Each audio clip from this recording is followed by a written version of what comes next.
We've just a week to go now before we're live on stage with the new show, Cocaine Cowboys. Final tickets on sale from mcd.ie or venues. Well, I suppose it is normal enough sometimes for families at sentence hearings to give statements or to make victim impact statements about the loss of their loved one. You see it less and less in kind of trials involving gangland killings, and in particular, where there's a whiff of the Kinahans at all, people are generally afraid. But this week, Donna Kirwan, whose father Noel Kirwan was shot dead at his home 3 days before Christmas, 7 years ago, hard to believe it's that long. She made some very poignant statements in effect to Declan Mr. Nobody Brady, who was being sentenced for his role in the murder. And she basically said to him that while, she knew he didn't pull the trigger as such, he had been part and parcel of the fact her father had died. And it was about that loss that their lives will never be the same. Yeah, I mean, I think as well, she kind of addressed them directly. We have seen some victim impact statements in gangland murder trials where the family will speak of maybe of their pain and suffering, but she very much directed it, directed her comments at him, and asked them questions really. Basically, at one point, she referred to him. It was said in the court copy that she referred to him by name throughout. She, obviously, she questioned the intelligence of the operation. Effectively saying they just picked on an innocent man. And she said, she also said to him, "You had plenty of time to change your mind. What did they give you for it? Was it worth it?" So she really addressed him directly and said, she said that one day Brady's sentence will be over and he will walk free, but we will never get to do that because we will have to live in torment forever. So these things are brave to do, I think. Hugely in the circumstances. And of course, one of the main headlines that came out of it, and probably a quote that we will use again and again as part of the narrative into, how families are left. She said, "You've destroyed our past, our present and our future." Now, Brady wasn't indeed the man that pulled the trigger, and it wasn't the state's case that he did that. But he was basically charged in relation to driving a senior Kinahan figure in a car. As this plot was. I mean, you heard some significant details of Declan Brady, better known probably now as Mr. Nobody, of his movements in or around the planning of this murder. There was CCTV evidence of him meeting a senior Kinahan cartel figure, driving him around. There was also evidence to do with a tracking device and how that tracking device had been traced to an apartment that Declan Brady was seen entering in the South Beacon quarter. This is described as kind of a headquarters for the Kinahan cartel at the time. That tracking device then was traced to it landing in Clondalkin, where Noel Duck Egg Kirwan was eventually killed. So there was a whole series of evidence of Declan Brady facilitating this murder, obviously operating at a higher level than some of the people who carried out both the planting of the tracking device and also the shooting itself. He was one step removed, but you can see that kind of that painstakingly careful case put together. And of course, he ultimately pled guilty after initially pleading not guilty, and has been convicted now. What I found interesting about this, apart from Donna Kirwan's statements, because I think they were really brave, and I just think in the face of what is essentially a member of the Kinahan cartel and a senior member of the Kinahan cartel, Mr. Nobody, Declan Brady. His senior counsel, Michael O'Higgins, said he was a model prisoner and he had set a reset button on his life. But Brady has been up to his eyeballs in, I mean, if he hasn't pulled a trigger, he has blood on his hands. He was caught with an arsenal of weapons belonging to Bomber Kavanagh in a industrial estate out in Greenogue in 2017. In January 17, he was described as the guy in charge of those weapons. Those weapons were primed and would have caused an untold amount of murder on the streets had they got to their destination before the Gardaí, seized them. Yeah, I mean, it's curious, isn't it, when you hear when you're in trial? Obviously, the defence are free to say effectively what they want. Yes. About their client, about Declan Brady, and it's always resonates wrong, doesn't it? Like, because if you were to listen to that sort of plea, you'd find it sort of almost accidentally got mixed up in this and has now changed his ways. It was said he has disassociated from criminal elements when he's in the prison. The guard actually was asked that and he accepted that. But of course, Declan Brady was not just a foot soldier in that organisation, the Burn Organised Crime gang. He was one of the more senior figures, absolutely Bomber Kavanagh's most trusted associate. And personal friend. They had holiday homes side by side in Mallorca in the Calador area. Exactly. They holidayed together every summer. I mean, he profited to a huge extent. I mean, he had a property in Mallorca, he had a property in Portugal, he had a house in Dublin and a house in Selbridge. He lived the absolute high life. His spending was incredible. We can go back into paying for weddings and all this huge amount of money. He was not making that kind of money as, a kind of a patsy. Yeah. Because those patsies get paid a pittance. He was a really, really key figure.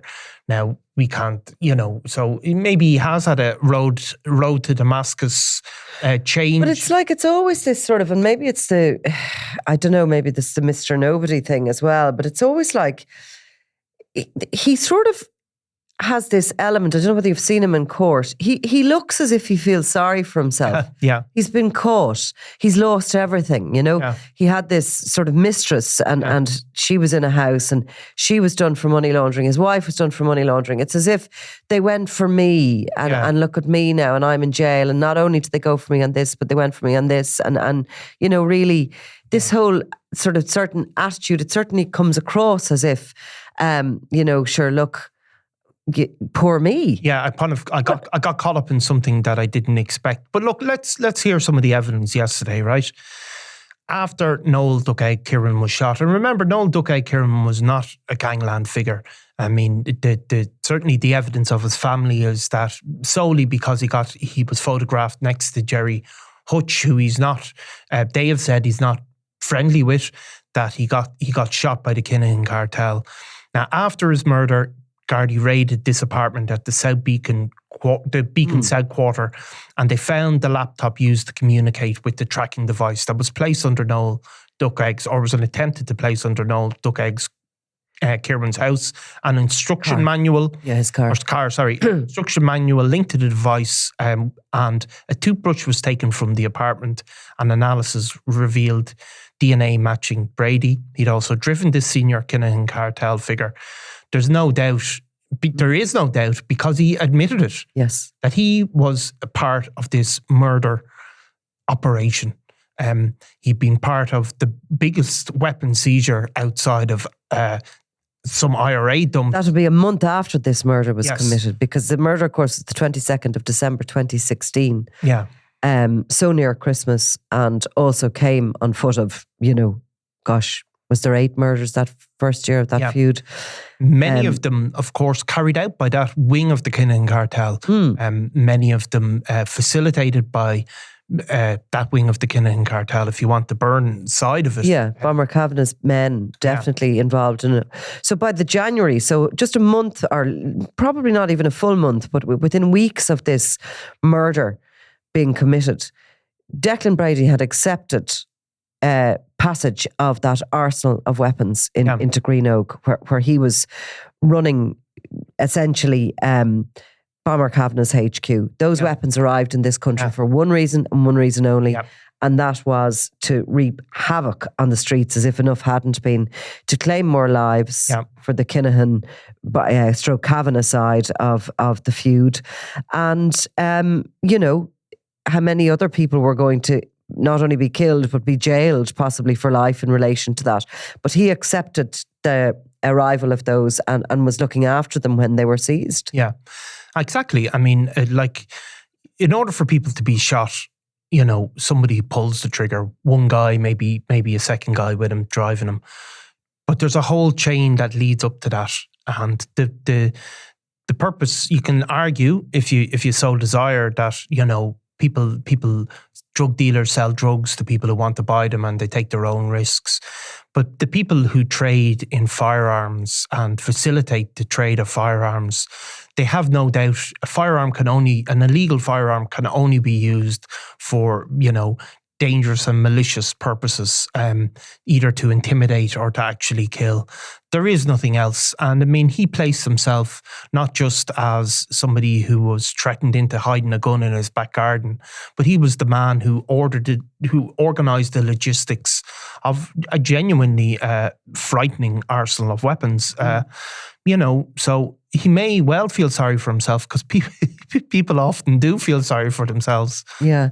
But I can't see how it's justified. And I mean, I wonder how he slept, you know, in his bed in the aftermath of this sentence hearing, because what Donna Kirwan said to him was, you know, directly to him, she said, you hadn't the intelligence to do your homework. Dad was an innocent man. How does it feel to know you're going to prison for killing an innocent man? She said to him, myself and my boy, now she's his only daughter, by the way, Noel Kirwan's only daughter, myself and my boy were in that car shopping for Christmas presents. I wonder, would you have done it while we were in the car? His murder wouldn't have happened without you. You may not have pulled the trigger, but no sentence is good enough for you.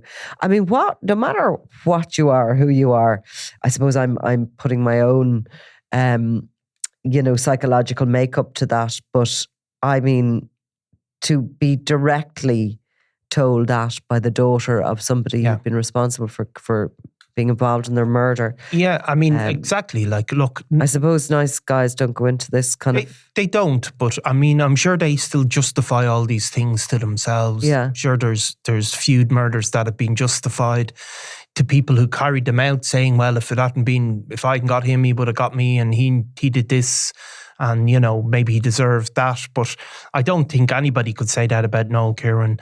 Also, as well as his daughter, his partner, Bernadette Rose, spoke, and she also spoke directly to him. She said that she feels cheated, angry, and feels cheated of the future she had planned together. She said about Noel Kirwan, he was my love, my soulmate, had his life extinguished all because he was pictured by the press walking to the funeral of a lifelong neighbour.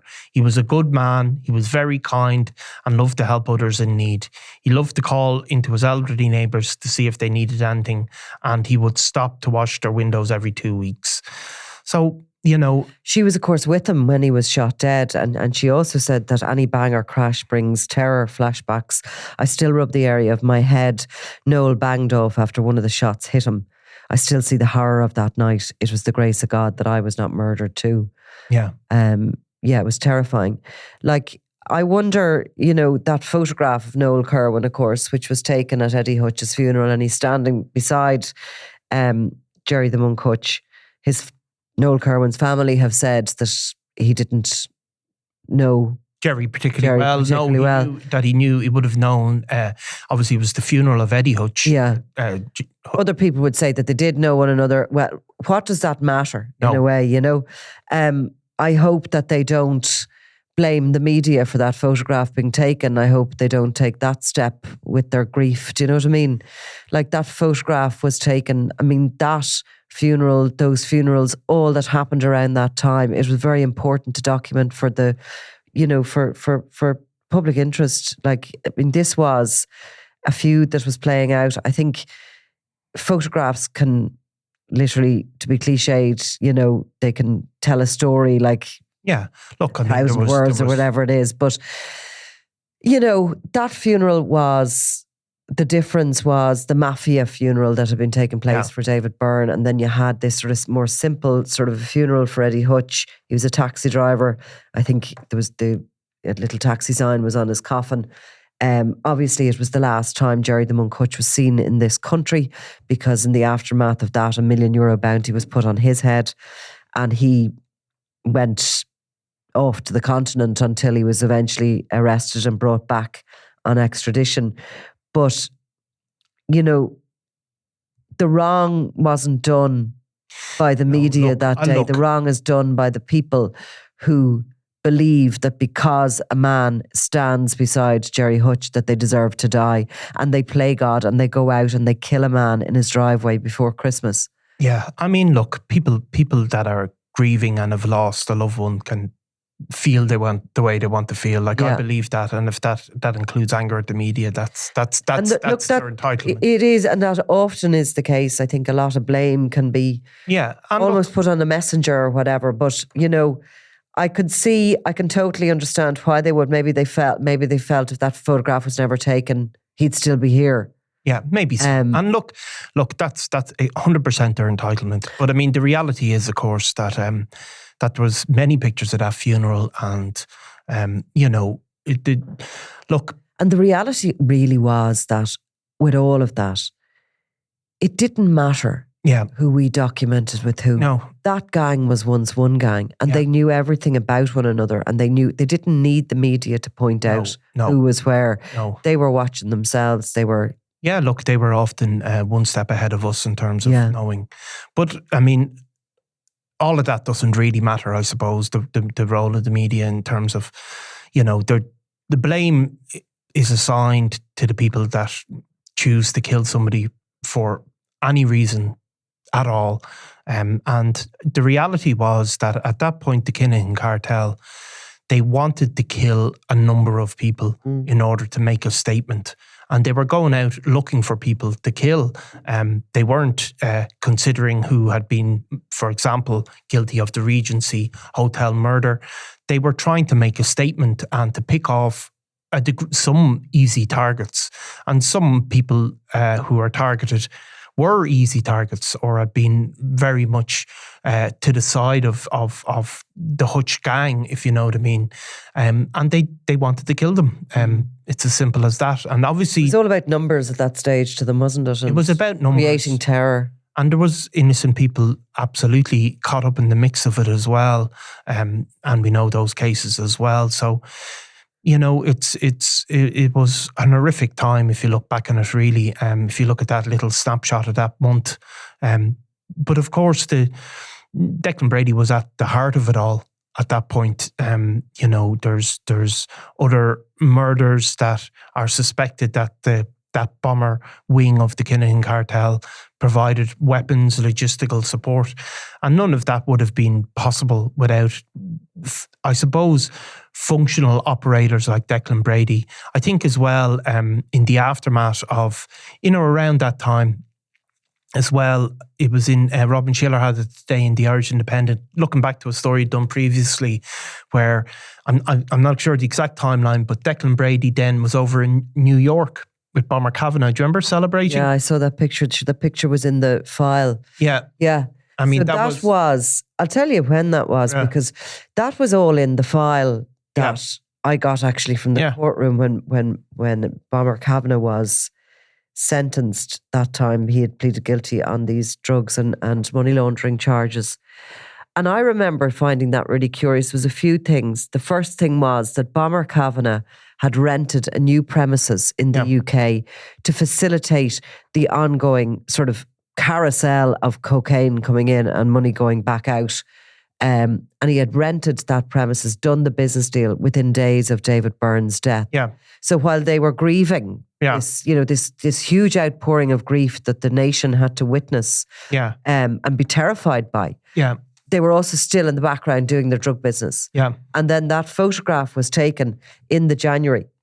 And it was just around the time that those weapons were coming in and they had made arrangements. They had brought their first successful load of cocaine. They'd landed that in the UK. Yeah. So, I mean, that happened then.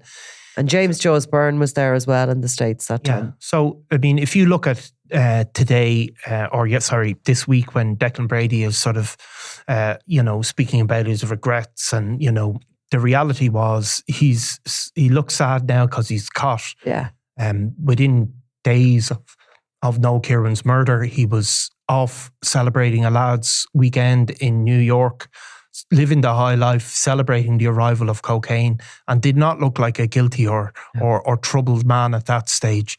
So, people can be really sorry, but mostly they're sorry for themselves when they get caught. And I mean, that has been a lot of the time I've looked in court, and you can feel sympathy for them because their lives are ruined. But if they hadn't been caught, they'd still be doing it. Exactly. Okay, Noel, thank you. Thanks, Nicola. I'm Nicola Tallant, and you're watching Crime World, a podcast about criminals, drugs, and the underworld in Ireland and across the globe. Make sure you subscribe to our channel and turn on notifications so you can be the first to watch all our latest episodes. You can also listen wherever you get your podcasts.